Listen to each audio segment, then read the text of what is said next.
వాయుగుండం ప్రభావంతో ఉత్తరాంధ్రలో భారీ వర్షాలు, ఈదురుగాలులు, వరద ముప్పుపై ముఖ్యమంత్రి చంద్రబాబు అధికారులతో సమీక్ష నిర్వహించారు. సీఎం క్యాంప్ కార్యాలయం నుంచి ఉత్తరాంధ్ర ప్రాంతానికి చెందిన జిల్లా కలెక్టర్లతో వీడియో కాన్ఫరెన్స్ లో మాట్లాడారు. ప్రస్తుతం ఆయా జిల్లాల్లో నెలకొన్న పరిస్థితిని అడిగి తెలుసుకున్నారు. విద్యుత్ సరఫరాకు అంతరాయం కలగకుండా చూడాలని సీఎం ఆదేశించారు.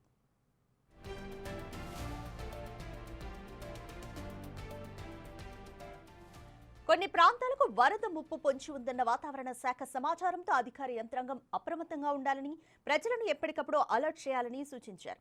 కంట్రోల్ రూమ్ ద్వారా 24 గంటలు సేవలు అందిస్తూ అందుబాటులో ఉండాలని స్పష్టం చేశారు. పరిస్థితిని ఎదుర్కొనేందుకు బృందాలు సిద్ధంగా ఉండాలని, అవసరమైతే ప్రజలను సురక్షిత ప్రాంతాలకు తరలించాలన్నారు.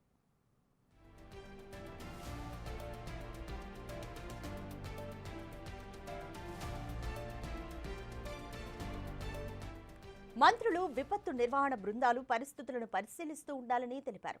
అన్ని శాఖల అధికారులు సమన్వయంతో పనిచేసి ప్రజలకు ఎలాంటి ఇబ్బందులు తలెత్తకుండా చూడాలని ఆదేశించారు.